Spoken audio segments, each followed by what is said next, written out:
kami hormati, hadirin yang berbahagia. Dalam tafsir Al-Azhar, karya Profesor Hamka dijelaskan bahwa turunnya surah Al-Hujurat ayat 6 ini berkenaan dengan kisah Bani Mustalik. Mereka dituduh berencana membunuh Al-Walid utusan Nabi untuk menarik zakat mereka. Padahal hadirin, berdasarkan laporan yang sebenarnya, Bani Mustalik justru datang berduyun-duyun menyambut kedatangan Al-Walid untuk membayar zakat. Maka kata fasik dalam ayat ini artinya pembohong atau banyak melakukan dosa. Berdasarkan ayat ini, maka ada beberapa hal yang harus kita lakukan. Antara lain, kita tidak boleh menelan mentah-mentah suatu informasi yang diragukan kebenarannya. Kita harus cek and recheck, yakni memeriksa berkali-kali agar tidak terjadi konflik. Rasulullah Sallallahu Alaihi Wasallam pernah berpesan kepada kita, Iyyakum wal kadhib, fa innal kadhiba yahdi ilal fujur, wa innal fujura yahdi ilan nar. Jauhilah kebohongan, sebab kebohongan akan menggiring kepada keburukan, dan keburukan akan menggiring kepada neraka. Hadis riwayat Bukhari dan Muslim. pada kesempatan kali ini kami mengajak hadirin untuk menyampaikan salam rindu kepada Nabi Muhammad Sallallahu Alaihi Wasallam, sang penerima wahyu Al-Quran. Assalamu alayka ya Rasulullah. Assalamu alayka ya Habibi, ya Nabi Allah, ya Rasulullah.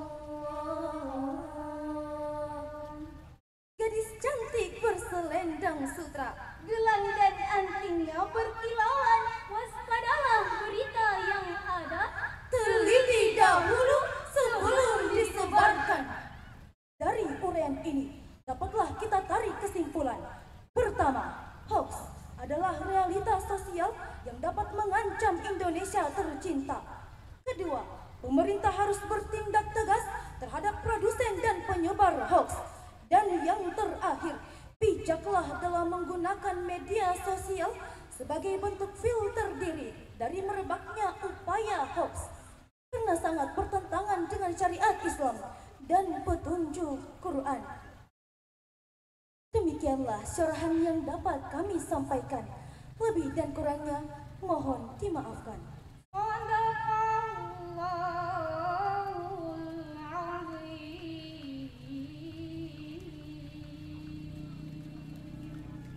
Maha benar Allah dan Maha Agung atas segala firman-Nya. Wallahu musta'an. Wassalamu alaikum warahmatullahi wabarakatuh. Waalaikumsalam warahmatullahi wabarakatuh.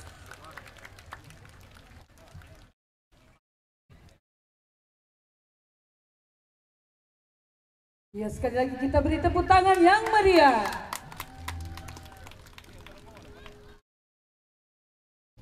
Ya, Bapak Ibu Majelis Dewan Hakim yang terhormat, seperti yang kita lihat bersama, para penonton pada malam hari ini sudah mencapai 10.000 penonton, sudah memenuhi lapangan. Ya, jadi dimohon tepuk tangannya untuk Dewan Hakim. Ya, masih kurang. Bagaimana Bapak Ibu penonton di sebelah sana? Ada? Ya, kita beri tepuk tangan yang meriah untuk Dewan Hakim yang bertugas pada malam hari ini. Semoga tetap semangat dan tentunya kita semua yang berada di sini insya Allah selalu mendapatkan rahmat dari Allah dan selalu mendapatkan kesehatan. Amin ya Rabbal. Amin ya Rabbal Alamin. Ya, Bapak Ibu Dewan Hakim silakan untuk break sejenak.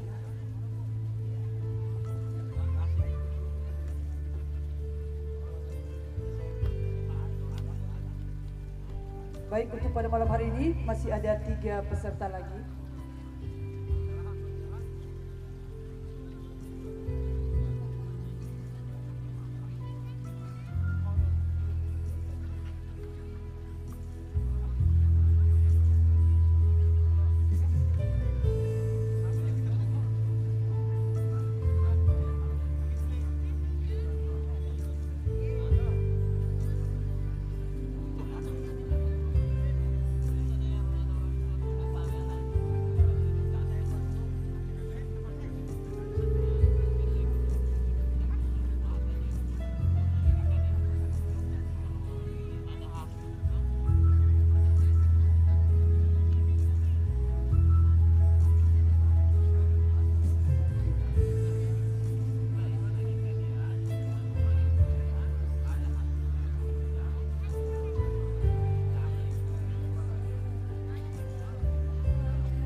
Baik, Dewan Hakim,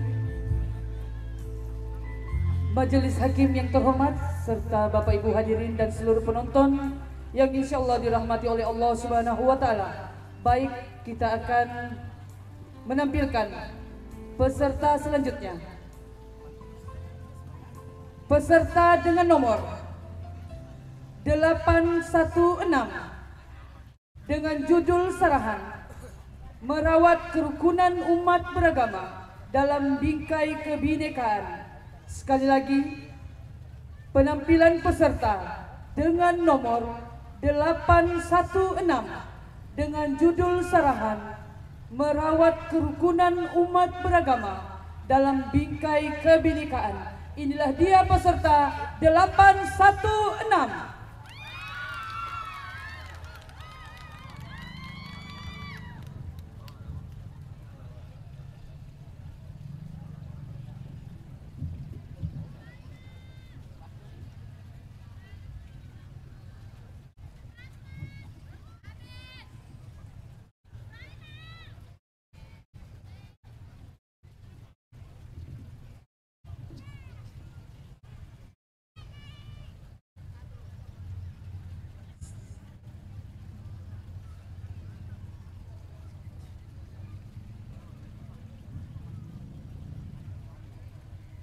Kecamatan Dondo, indah sekali. Tempat kita lomba MTQ. Kalaulah salam diucapkan oleh kami, maka sambutlah dengan penuh energi. Assalamualaikum warahmatullahi wabarakatuh.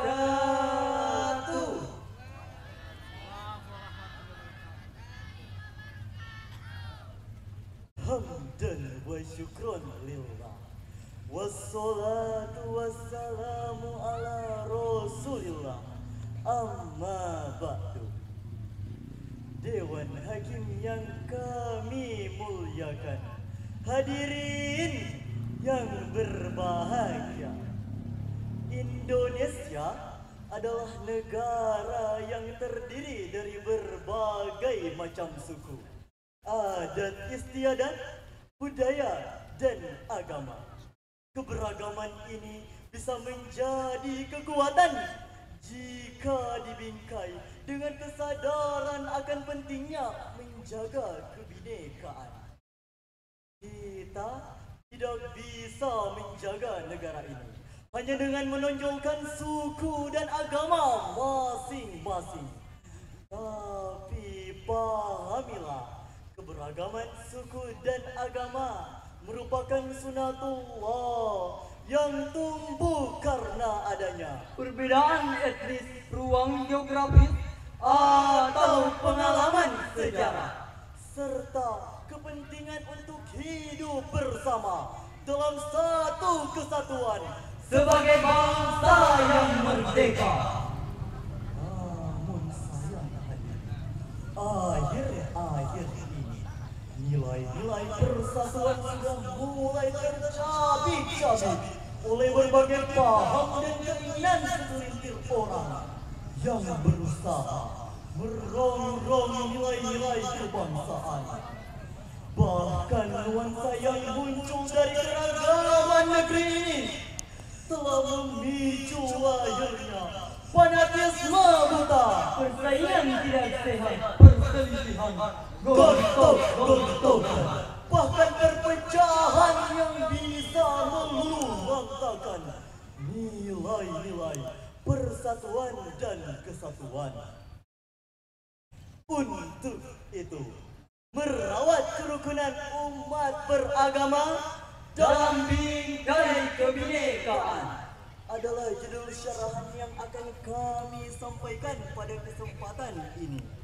Dengan rujukan firman Allah dalam Al-Quran surah Al-Hujurat ayat 13 yang akan dilantunkan oleh Qori dan disari tilawahkan oleh rekan kami berikut ini.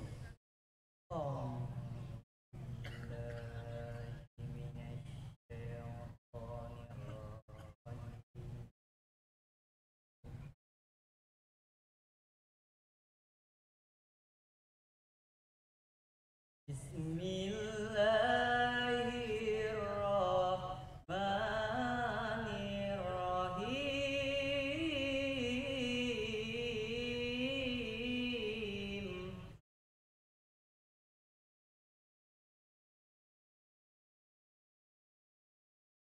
Ya ayyuhan nasu inna khalaqnakum min zakarin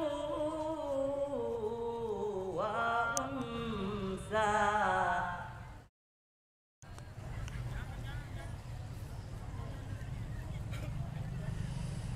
Inna khalaqnakum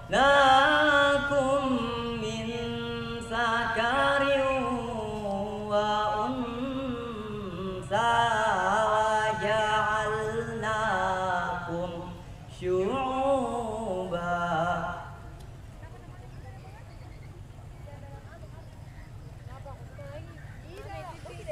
wa ja'alnakum syu'uban wa qabaila lita'arafu.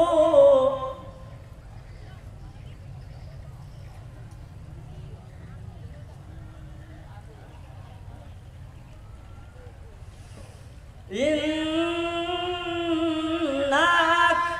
akramakum indallahi atqakum.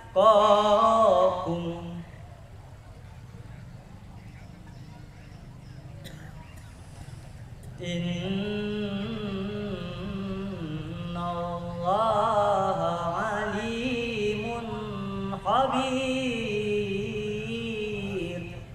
Aku berlindung kepada Allah dari godaan syaitan yang terkutuk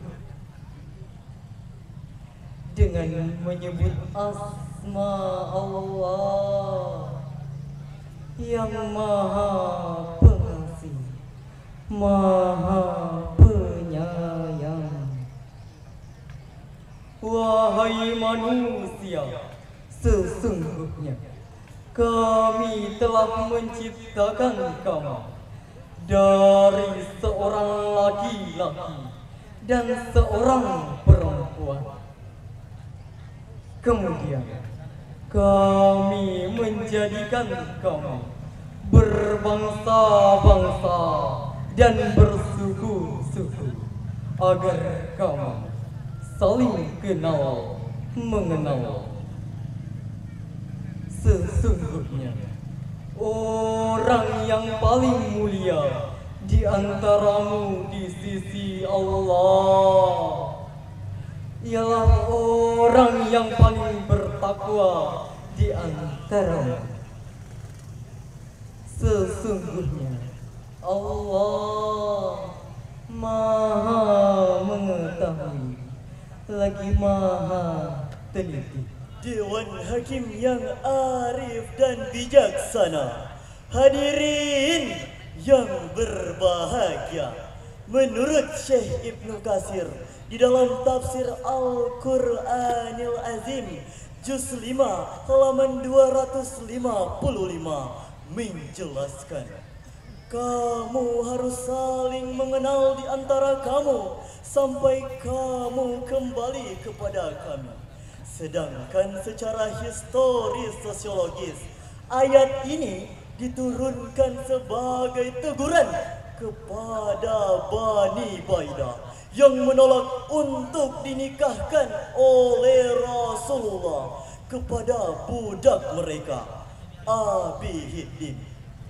Maka turunlah ayat ini untuk menjelaskan bahwa Allah menciptakan manusia dari jenis laki-laki dan perempuan, bercorak suku dan berlainan bangsa. Semua memiliki harkat, derajat, dan martabat yang sama di sisi Allah yang berfungsi Agar kamu saling mengenal, menjalin komunikasi, menebar cinta kasih yang tiada pilih kasih, serta menabur rasa sayang yang tiada pandang sayang.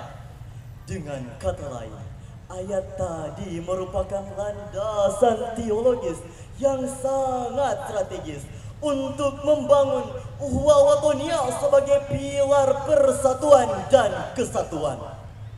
Langkah awalnya, kita harus saling mengenal, menghargai, dan bertoleransi satu sama lain.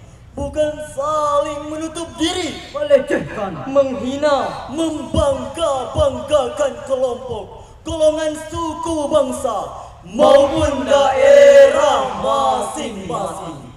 Sebab sifat seperti itu merupakan cikal bakal dari perpecahan, pertikaian, dan kehancuran negeri ini.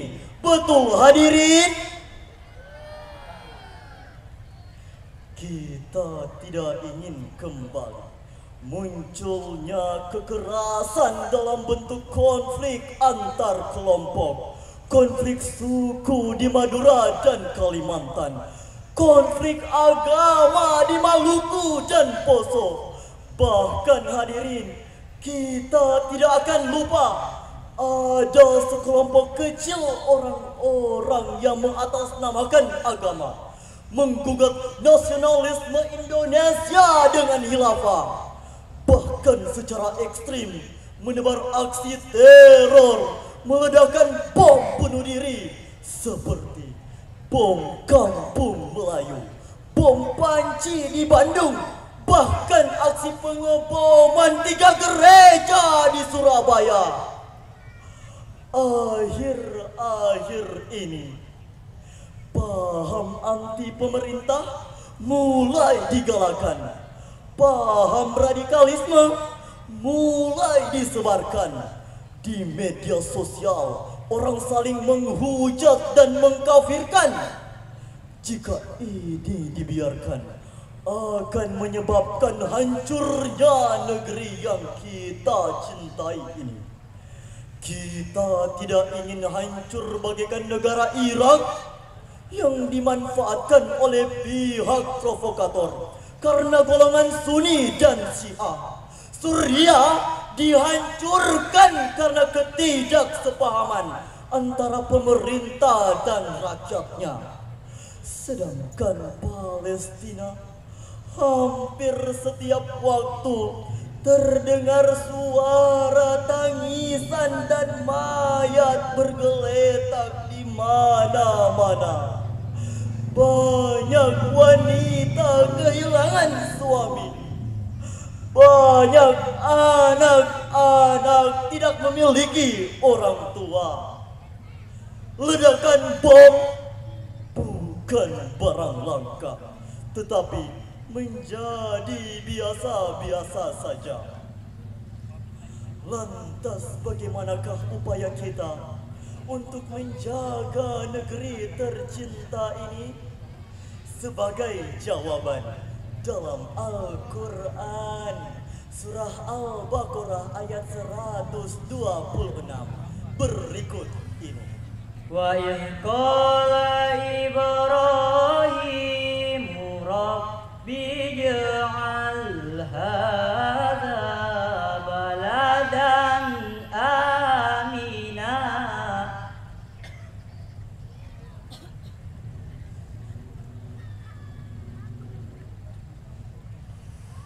Rabbi ij'al hadza baladan amina warzuq ahlahu minas samarat.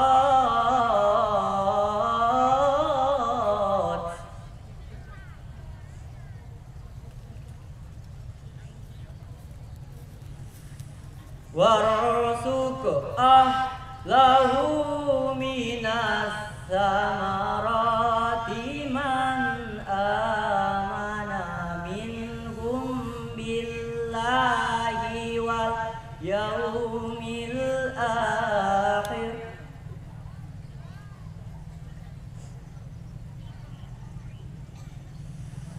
Qala wa man kafara fa umatti'uhu qalilan thumma tarhu ila azabin nar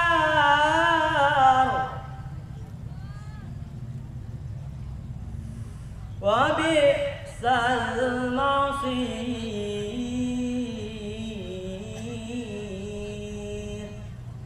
Dan ingatlah ketika Ibrahim berdoa, Ya Allah, jadikanlah negeri ini negeri yang aman, dan berilah rezeki berupa buah-buahan kepada penduduknya, yaitu orang yang beriman kepada Allah.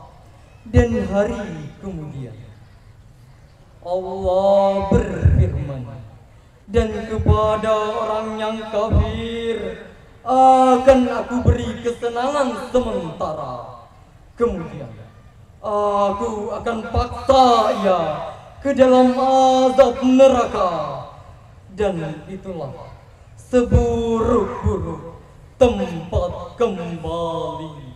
Dewan Hakim yang arif dan bijaksana, hadirin calon penghuni surga. Menurut tafsir At-Tahrir wa Tanwir karangan Ibnu Azur menjelaskan bahwa ayat ini adalah doa Nabi Ibrahim yang merupakan syariat kaum muslimin agar berdoa atas tanah airnya dan berusaha sekuat tenaga menjaga negara ini walaupun kita berbeda suku dan agama. Dalam ayat ini Nabi Ibrahim berdoa kepada Allah akan 3 hal dan menjadi solusi penting merawat NKRI.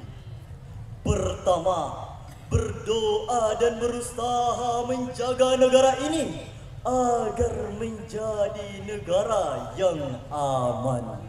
Rasulullah telah mencontohkan ketika berhijrah ke Madinah membuat perjanjian yang dikenal dengan Piagam Madinah, yakni isi piagam yang menekankan dan mempersatukan kaum muslimin dan kaum Yahudi, menjamin kebebasan bagi semua golongan demi tegaknya pertahanan dan perdamaian.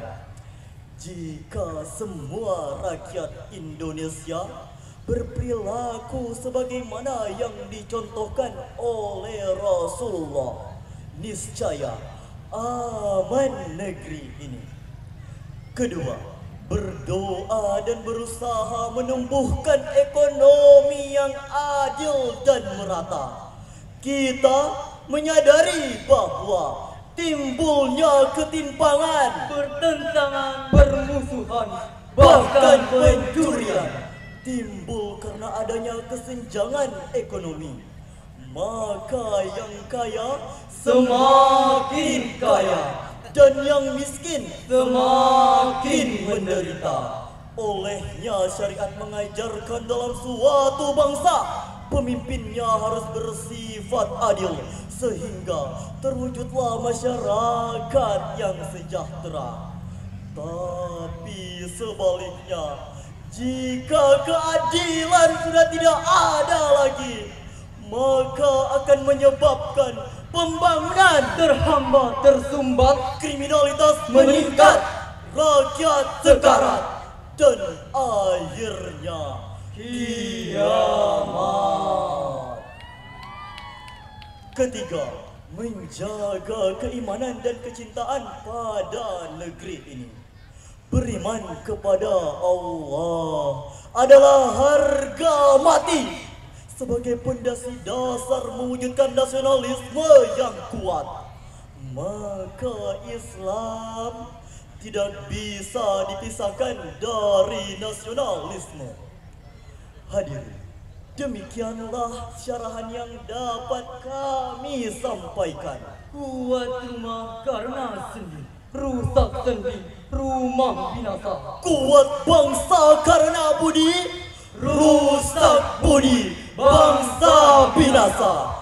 Sadaqallahul azim. Maha benar Allah yang maha agung dengan segala firman-firman-Nya. Wabillahi taufiq wal hidayah. Wassalamu alaikum warahmatullahi wabarakatuh. Waalaikumsalam warahmatullahi wabarakatuh.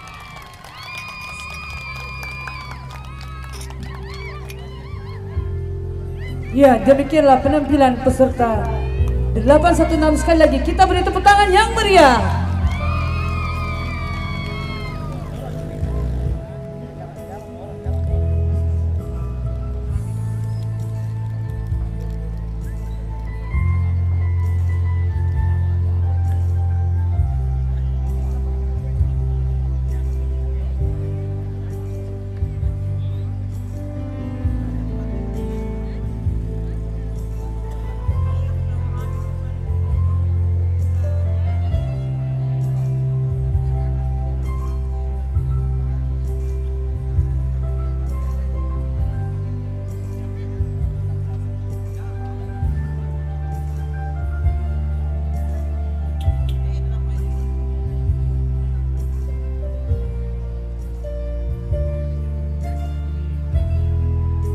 Ya, bagaimana para penonton, masih bersemangat?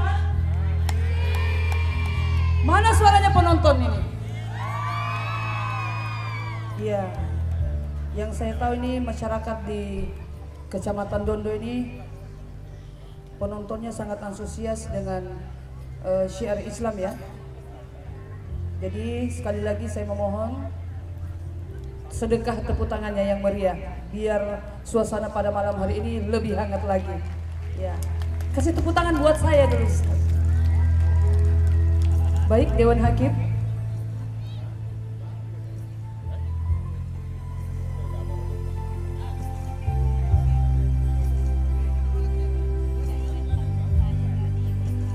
Ini lagunya cocok buat Palestina ini.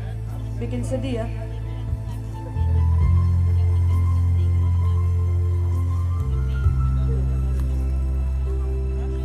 Baik, majelis hakim yang terhormat, serta Bapak Ibu hadirin dan seluruh penonton yang insya Allah dirahmati oleh Allah Subhanahu wa Ta'ala. Untuk penampilan peserta berikutnya,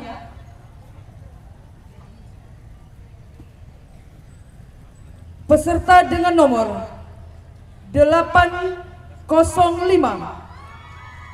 dengan judul Sarahan Konsep Pendidikan Karakter Berbasis Al-Quran.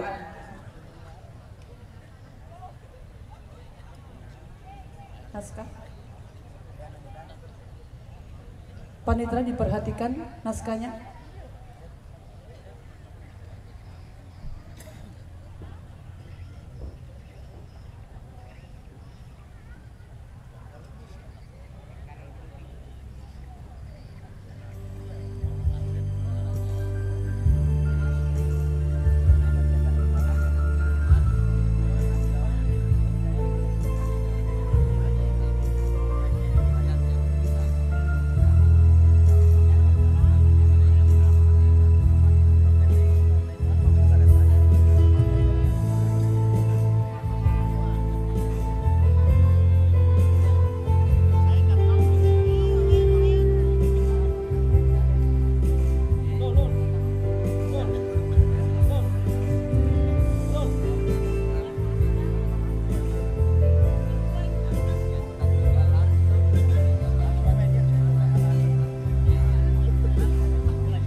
Majelis Hakim yang terhormat, serta Bapak Ibu hadirin dan seluruh penonton yang sama berbahagia, kita akan menampilkan peserta dengan nomor 805 dengan judul Sarahan Konsep Pendidikan Karakter Berbasis Al-Quran. Inilah dia penampilan peserta 805.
yafqahu qawli amma ba'du.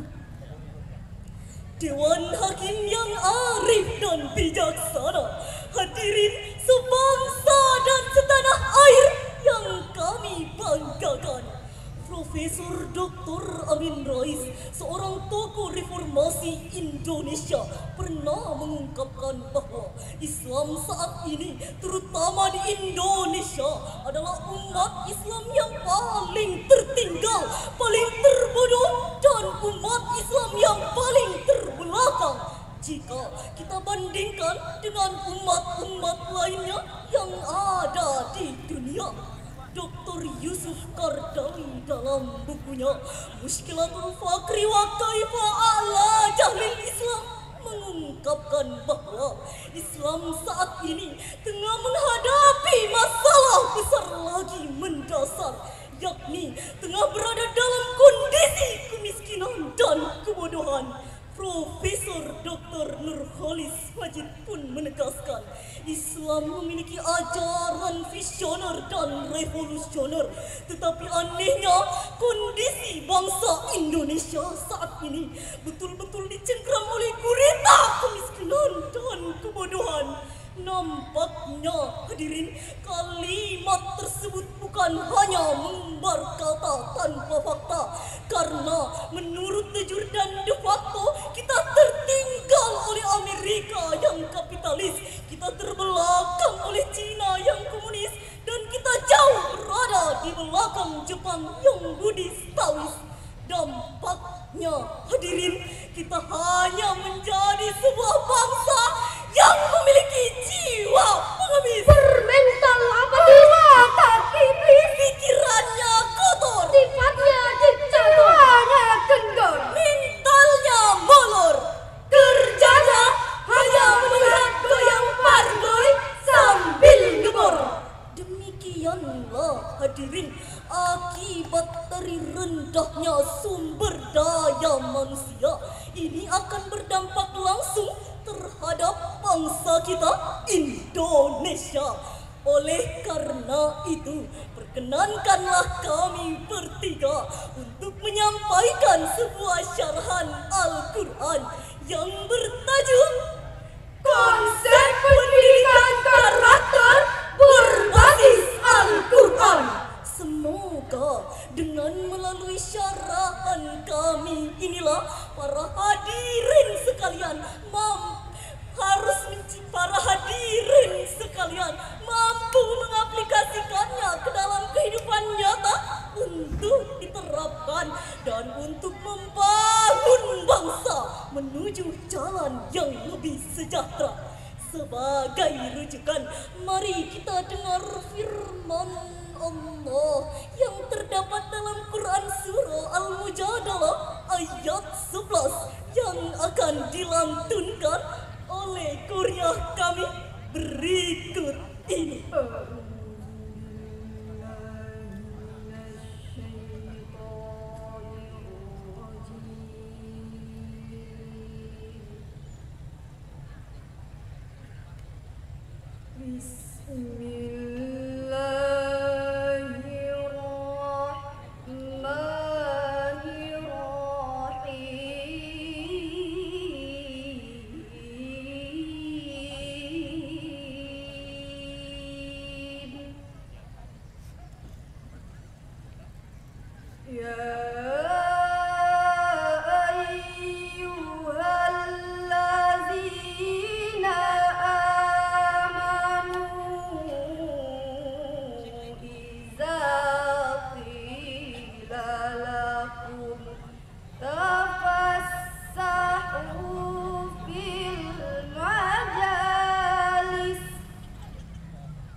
niscaya Allah akan memberi kelapangan untukmu. Dan apabila dikatakan kepadamu, berdirilah kamu, maka berdirilah. Niscaya Allah akan mengangkat derajat orang-orang yang beriman di antaramu, dan orang-orang yang diberi ilmu beberapa derajat. Dan Allah Maha teliti apa yang kamu kerjakan. Dewan Hakim yang arif dan bijaksana, hadirin sebangsa dan setanah air yang kami banggakan. Ayat tadi merupakan landasan teologis dalam mewujudkan sumber daya manusia yang berkualitas untuk membangun bangsa, yakni melalui peningkatan pendidikan yang berbasis dengan keimanan. Menurut Dr. Muhammad Sulaiman Al-Aqsari dalam Subat At-Tafsir An-Qarid, beliau menjelaskan bahwa barang siapa yang berkumpul dalam diri seorang iman dan ilmu, maka Allah akan mengangkat derajat keimanannya, kemudian kadar ilmu pengetahuannya beberapa derajat. Dengan demikian hadirin, dalam mewujudkan sumber daya manusia yang berkualitas, maka kita harus menciptakan pendidikan yang mampu memperdayakan iman dan ilmu, sehingga nantinya akan lahirlah sumber daya manusia yang handal dan profesional. Tapi jika sebaliknya, apabila ilmu tidak didasari dengan iman, maka akan lahirlah model manusia yang jahiliyah, yang akidah dan keimanannya sangatlah lemah, sehingga nantinya akan membuat hancur bangsa dan negara saja. Selain itu hadirin, akibat dari rendahnya iman dan keyakinan, ilmu pengetahuan pun disalahgunakan. Yang seharusnya digunakan menuju jalan kebaikan, malah digunakan menuju jalan yang penuh kebiadaban, kezaliman, bahkan kesuwenang-wenangan. Akhir-akhir ini kejahatan sering dilakukan oleh orang-orang yang berpendidikan, berilmu, bahkan berwawasan. Bisa kita lihat contoh kecilnya. Orang miskin, kalaupun mereka mencuri hanya untuk mencari makan sehari-hari. Rakyat kecil, kalaupun mereka mencuri hanya untuk mencari sesuap nasi hadirin. Namun hadirin, jikalau maling-maling berpendidikan mulai beraksi, bersenjatakan pena, memanipulasi data, maka dengan sekejap mata mereka mampu merogoh uang negara dengan jumlah yang bermiliaran rupiah hadirin. Seperti yang tertuang dalam sebuah syair yang bersenandung lagu berikut ini. Bukan lautan hanya kolam susah, Indonesia selalu banyak masalah. Dari kasus korupsi sampai narkoba, Dari malu sampai malu semua. Orang bilang negeri kita demokrasi, tapi masih banyak tikus yang berdasi. ini salah siapa dan dosa siapa? Ini salah siapa dan dosa siapa? Bukankah saat ini kita dibikin bingung hadirin? Siapa sebenarnya yang maling? Polisi kena, jaksa kena, hakim kena, pengacara kena, bahkan KPK-nya pun ikut kena. Demikianlah akibat dari ilmu tidak diimbangi dengan iman. Lalu apa yang harus kita lakukan jikalau kita sudah memiliki ilmu? Sebagai jawabannya, mari kita renungkan firman Allah yang terdapat dalam Quran Surah At-Taubah ayat 105. Wa qul اعملوا فسيرى الله عملكم ورسوله والمؤمنون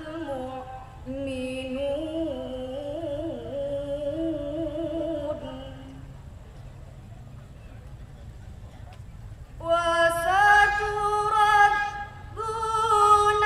إلى عالم الغيب والشهادة فينبئكم بما كنتم تعملون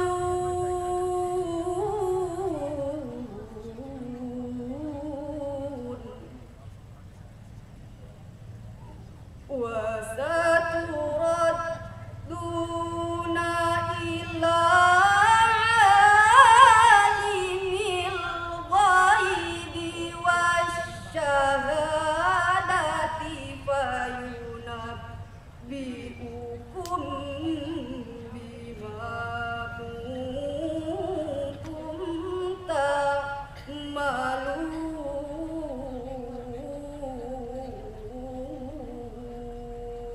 Dan katakanlah, bekerjalah kamu, maka Allah akan melihat pekerjaanmu. Begitu juga Rasulnya dan orang-orang mukmin.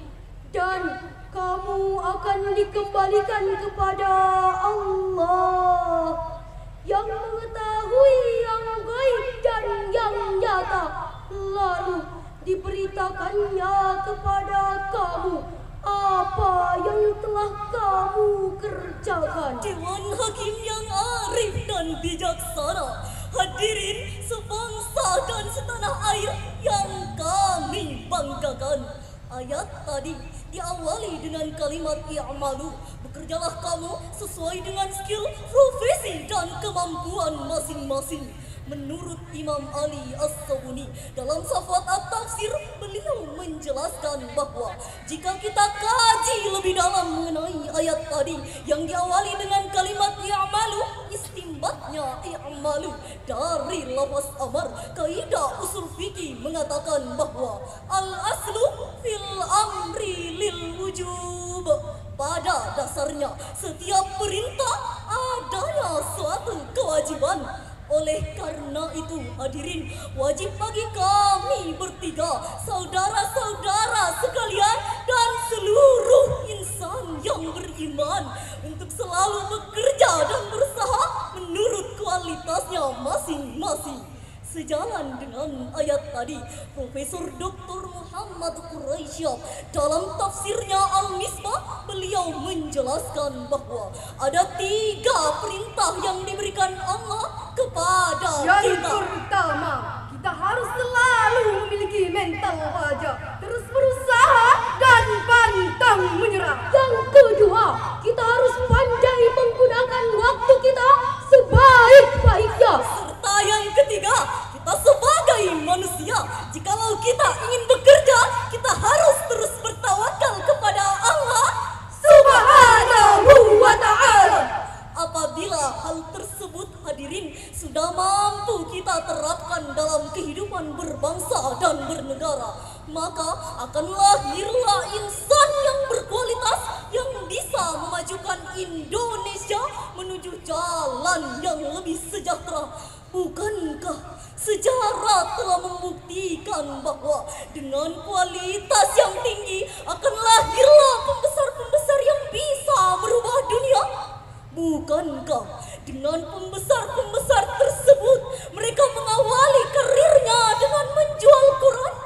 Namun hadirin, bukan jual Qurannya lah yang harus kita ikuti, tetapi sikapnya, dan sikapnya lah yang harus kita teladani.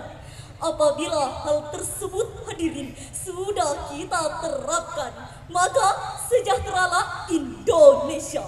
Demikianlah dapat kita simpulkan jikalau kita ingin memajukan sumber daya manusia yang berkualitas, maka kita harus memiliki ilmu yang berbasis pengetahuan dan iman.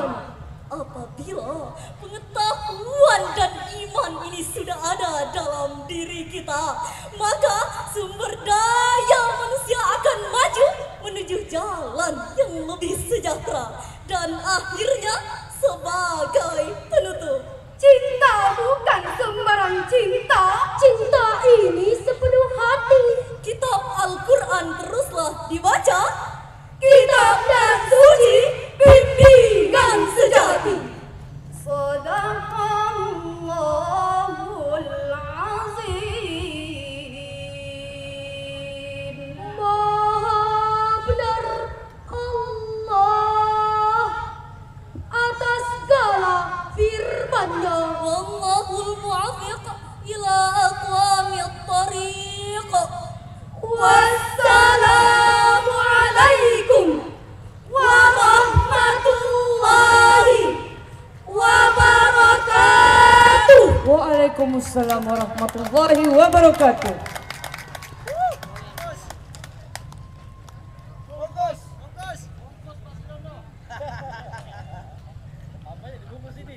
Iya, demikianlah tadi penampilan peserta 805. Sekali lagi kita beri tepuk tangan yang meriah. Baik.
Yang sama berbahagia. Baik, kami akan menampilkan peserta selanjutnya. Merupakan peserta terakhir pada malam hari ini cabang Syarhil Quran.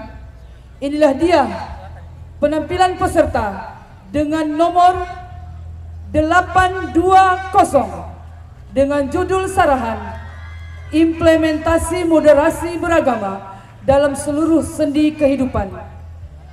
Sekali lagi, kita akan saksikan bersama penampilan dengan nomor peserta 820 dengan judul sarahan Implementasi Moderasi Beragama dalam Seluruh Sendi Kehidupan. Inilah dia peserta 820.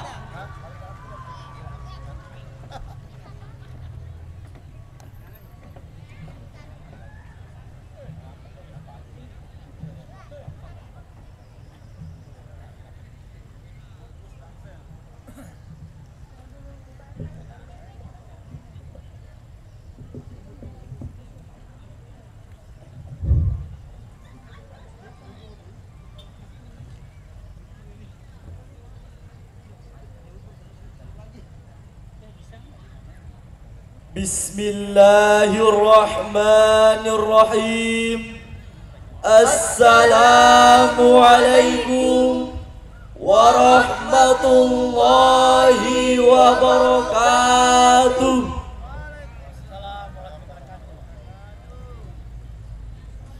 Alhamdulillahi rabbil alamin. Wassalatu wassalamu ala asrafil anbiya'i wal mursalin Sayyidina Muhammadin wa ala alihi wa sahbihi ajma'in. Amma ba'du. Dewan Hakim yang kami muliakan, serta seluruh pendengar yang kami banggakan, Profesor Muhammad Hashim Kamali, ahli hukum Islam dari International Islamic University Malaysia, dalam bukunya The Middle of Moderation in Islam, Oxford University Press, Juni 2015, menuturkan bahwa moderasi adalah aspek penting, tetapi cenderung diabaikan dari ajaran Islam yang memiliki konsekuensi luas di hampir semua bidang yang berkaitan dengan Islam. Kesamaan nilai moderasi ini pula kiranya menjadi energi pendorong terjadinya pertemuan bersejarah antara dua tokoh agama besar dunia, Paus Fransiskus dengan Imam Besar Al-Azhar Syekh Ahmad Al-Tayyib pada tanggal 4 Februari 2019 di Abu Dhabi, Uni Emirat Arab. Pertemuan tersebut menghasilkan dokumen persaudaraan kemanusiaan yang diantara pesan utamanya menegaskan bahwa musuh bersama kita pada saat ini sesungguhnya adalah ekstremisme. Timbul satu pertanyaan hadirin, apa itu ekstremisme? Ekstremisme adalah hasrat saling memusnahkan, perang intoleransi, serta rasa benci terhadap sesama umat beragama yang semuanya mengatasnamakan agama. Salah satu esensi kehadiran agama adalah untuk menjaga martabat manusia sebagai makhluk mulia ciptaan Tuhan, termasuk menjaga untuk tidak menghilangkan nyawanya, khusus dalam konteks Indonesia.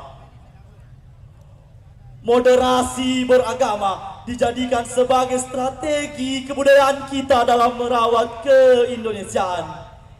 Pilihan pada moderasi dengan menolak ekstremisme dan liberalisme dalam beragama merupakan kunci untuk keseimbangan. Demi apa hadirin? Demi terpeliharanya peradaban dan terciptanya sebuah kedamaian. Dengan cara inilah hadirin, masing-masing umat beragama dapat memperlakukan orang lain dengan cara yang terhormat, menerima perbedaan, serta hidup bersama dalam damai dan harmoni. Oleh karena itu hadirin, timbul pertanyaan, bagaimanakah sikap moderasi beragama yang diajarkan oleh Islam? Untuk itu hadirin, kami berdiri di sini, bertiga menjadi satu. Anda di sana, kami yang maju membawa gagasan baru, ajaran Islam yang kami seru, dengan membawakan sebuah syarahan Al-Quran yang berjudul Implementasi Moderasi Beragama dalam Seluruh Sendi Kehidupan, sebagaimana di dalam firman Allah Subhanahu wa Ta'ala dalam surah Al-Baqarah potongan ayat 143. Berikut lantunannya.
Hamba berlindung di bawah kekuasaan-Mu ya Allah dari godaan syaitan yang terkutuk.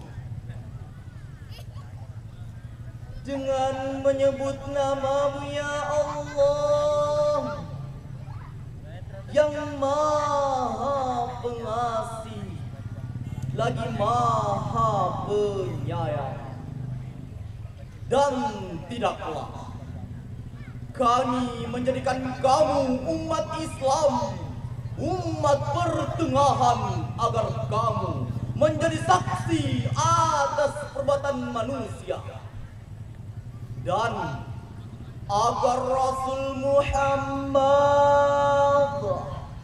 menjadi saksi atas perbuatan kamu. Dewan Hakim yang kami muliakan, serta seluruh pendengar yang kami banggakan, berdasarkan ayat tersebut, terdapat satu sifat yang disandarkan kepada umat Islam, yaitu ummatan wasata. Apa yang dimaksud dari ungkapan tersebut? Imam At-Tabari dalam kitab tafsirnya Syami'ul Bayan an Tawili Ayil Quran jilid 2 halaman 626 menuturkan bahwa wa ammal wastu innahu fi kalami arbil khiyar tulqulu minhu fulan wasatul hasabi fil qawmi ay mutawassitul hasbi.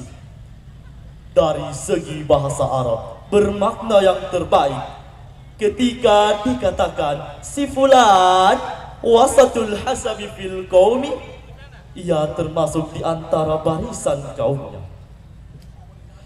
Sedangkan menurut Dr. Umar Hashim, mantan rektor Universitas Al-Azhar, dalam bukunya Wasatiyatul Islam mendefinisikan bahwa wasatiyah adalah keseimbangan dan kesetimbalan antara dua ujung, sehingga salah satunya tidak dapat membatasi ujung yang lain. Tiada berlebihan juga kekurangan, tiada kelampauan batas juga kekurangan batas. Ia mengikuti yang paling utama, yang paling berkualitas, dan yang paling sempurna. Dari beberapa definisi tersebut dapat kita ambil satu pemahaman bahwa wasatiyah adalah keseimbangan dan keadilan, sehingga menempatkannya pada posisi yang terbaik. Meski dengan demikian, perlu ditegaskan bahwa wasatiyah atau moderasi bukanlah salah satu mazhab baru, melainkan sudah menjadi ciri utama dalam ajaran Islam, sehingga Islam yang moderat jangan sampai menjadi mudarat bagi deretan umat beragama. jika kita simak ayat-ayat Al-Quran dan hadis Nabi Sallallahu Alaihi Wasallam, jelaslah bahwa ajaran Islam mengajak kita untuk semangat moderasi dan melarang kita untuk melampaui batas. Sebagaimana di dalam sabda Rasulullah Sallallahu Alaihi Wasallam yang diriwayatkan oleh Abdullah bin Abbas. Ya ayyuhan nas, iyyakumul guluwa fid din, fa innahu ahlaka man qablakumul guluwa fid din. Wahai manusia, hindarkanlah darimu sikap melampaui batas dalam beragama, karena sesungguhnya orang-orang sebelum kamu telah binasa karenanya. Dewan Hakim yang kami muliakan, serta seluruh pendengar yang kami banggakan, berdasarkan hadis yang saya bacakan tadi, sikap melampaui batas dalam beragama merupakan suatu yang terlarang. Dr. Yusuf Kordowi dalam kitabnya As-Sahwatul Islamiyah Bainal Juhud Wat Tatarruf merupakan tanda sikap berlebihan dalam beragama. Pertama, fanatik pada suatu pendapat dan tidak mengakui pendapat-pendapat lainnya. Kedua, mewajibkan sesuatu yang tidak diwajibkan Allah atas mereka. Ketiga, memperberat yang tidak pada tempatnya. Keempat, bersikap keras dan kasar. Kelima, berburuk sangka terhadap manusia. Dan yang keenam, terjerumus ke dalam jurang pengkafiran. Hadirin, mari kita renungkan bersama, apakah tanda-tanda tersebut melekat pada diri kita? Apakah kita sudah terperangkap ke dalam jurang fanatisme buta dan menyalahkan yang berbeda?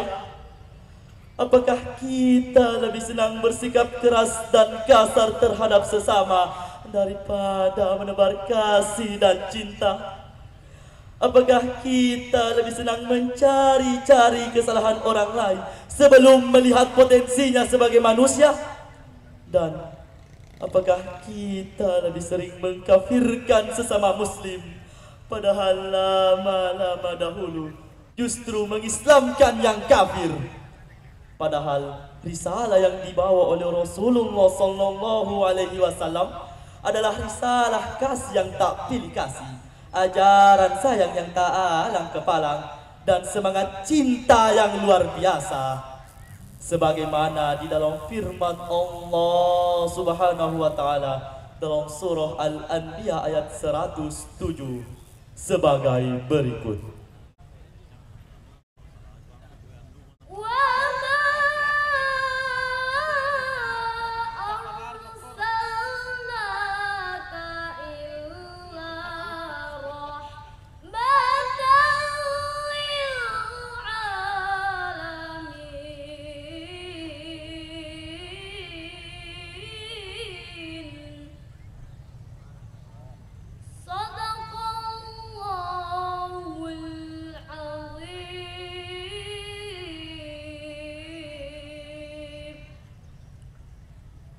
Dan kami tidak mengutus engkau Muhammad, melainkan untuk menjadi rahmat bagi semesta alam.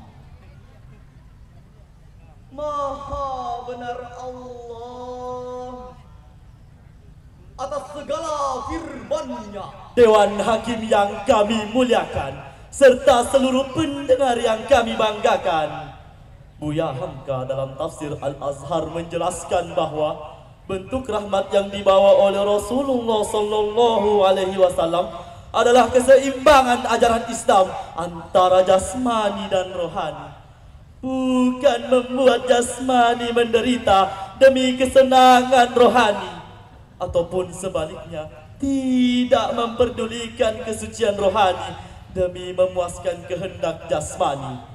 Dengan kata lain, Islam yang rahmatan lil alamin adalah Islam yang moderat, berada di posisi tengah antara kehidupan ukhrawi dan duniawi. Lantas, bagaimanakah cara menerapkan semangat yang moderat? Muhammad Quraisy Shihab dalam bukunya Wasatiyah Wawasan Islam tentang moderasi beragama, Jakarta, Lentera Hati 2019 memberikan langkah-langkah sebagai berikut. Pertama, dengan meningkatkan pengetahuan dan pemahaman yang benar seputar ajaran Islam. Ibaratnya, kita tidak dapat mengatakan bahwa kita berada di posisi tengah jika tidak memperhatikan hal-hal yang di kanan dan kiri. Kedua, dengan pengendalian emosi. Tanpa pengendalian emosi yang tepat, maka kemarahan kita akan mudah tersurut dan pada akhirnya akan menebar teror dan rasa takut. Ketiga, dengan kewaspadaan dan kehati-hatian. Kehati-hatian penting untuk ditanamkan sebab godaan syaitan mengajak kita untuk melampaui batas, sehingga waspadalah, waspadalah, waspadalah. Saudara sebangsa dan setanah air, dari uraian tersebut dapat kita simpulkan bahwa semangat moderasi dalam beragama merupakan hal penting di tengah suasana genting dan menjadikan strategi kebudayaan kita dalam merawat keindonesiaan. Sehingga moderasi beragama dijadikan jalan terbaik untuk menyeimbangkan, meneguhkan, dan menyebarkan Islam yang rahmatan lil alamin bagi sesama dan antar umat beragama. Sebagai penutup, marilah kita sikapi dan hiasi keberagaman yang ada di Indonesia ini dengan indah dan bijaksana, dengan lebih mementingkan introspeksi, Bukan interpretasi, mengedepankan toleransi, bukan ala gengsi, serta tetap mawas diri. bukan jaga gengsi. Betul hadirin? Wassalamualaikum warahmatullahi wabarakatuh. Waalaikumsalam warahmatullahi wabarakatuh.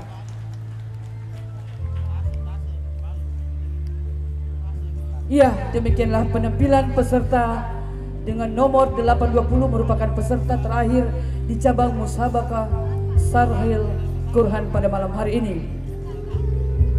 Baik, majelis hakim yang terhormat serta Bapak Ibu hadirin dan seluruh penonton yang insya Allah dirahmati oleh Allah Subhanahu Wa Taala, setelah ini akan dilanjutkan dengan cabang musabaqah Fahmil Quran, dan sebelumnya itu akan diisi oleh ada sebuah penampilan yang spektakuler pada malam hari ini. Jadi para penonton jangan dulu beranjak. Baik.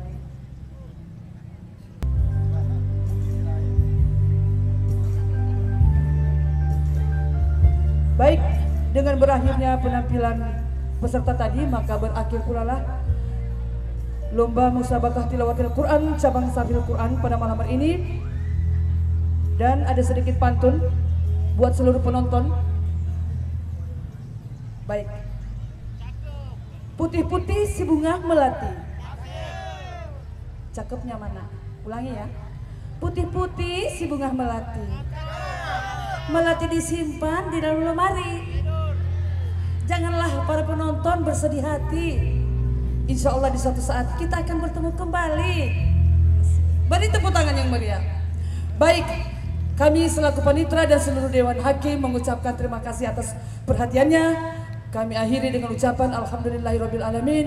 Wabillahi taufiq wal hidayah. Wassalamualaikum warahmatullahi wabarakatuh. Kami mengundang dengan hormat Dewan Hakim untuk foto bersama dan seluruh peserta yang ada disilakan.